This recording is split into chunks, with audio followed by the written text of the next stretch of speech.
Proklamasi Kemerdekaan Indonesia, yaitu A. Janji Perdana Menteri Kaiso, B. Pembentukan BPUPKI, C. Peristiwa Rengas Dengklok, D. Perumusan teks kemerdekaan, dan E. Pembacaan teks proklamasi. A. Janji Perdana Menteri Kaiso. Dalam pidatonya tanggal 7 September 1944, Perdana Menteri Kaiso memberikan janji kemerdekaan Indonesia kelak di kemudian hari, yang kemudian dikenal dengan sebutan Janji Kaiso. Janji ini ia buktikan dengan diperbolehkannya mengibarkan bendera merah putih berdampingan dengan bendera Jepang. Kemudian B. Pembentukan BPUPKI. BPUPKI dibentuk pada tanggal 1 Maret 1944 dan diketuai oleh Dr. Rajiman Wetyoningrat. 1. Sidang BPUPKI pada tanggal 29 Mei 1 Juni 1945 membahas tentang pembentukan dasar negara. 2. Sidang BPUPKI 2 dilaksanakan pada tanggal 10 Juli sampai 17 Juli 1945 membahas mengenai pembentukan Undang-Undang Dasar 1940. Kemudian C, yaitu peristiwa Rengas Dengklok. Para pemuda mendesak Bung Karno dan Bung Hatta memproklamasikan kemerdekaan terlepas dari ikatan-ikatan yang ada hubungannya dengan Jepang. Sebaliknya, yaitu Soekarno-Hatta tidak bersedia memproklamasikan kemerdekaan tanpa ikut sertanya PPKI yang dianggap mewakili seluruh rakyat Indonesia.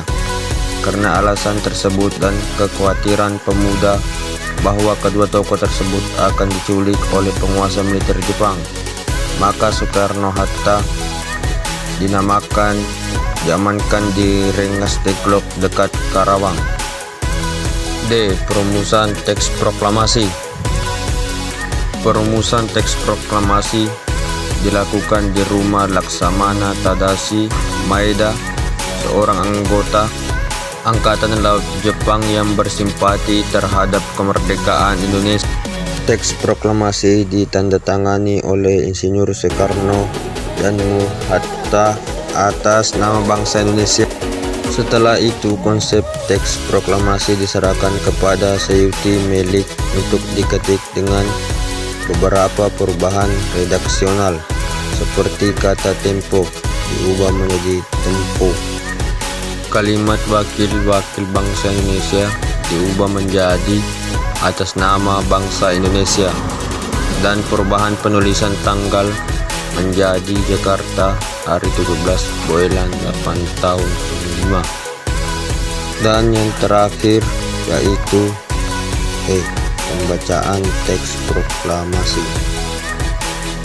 Teks proklamasi sebenarnya akan dibacakan di hadapan rakyat dalam suatu rapat raksasa di lapangan Ikada atau Gambir, tetapi karena lapangan tersebut dijaga ketat oleh tentara Jepang, maka pembacaan teks proklamasi diselenggarakan di tempat kediaman Bung Karno, Jalan Penggangsaan Timur 56, Jakarta, pada tanggal 17 Agustus 1940, tepat pada jam 10 pagi.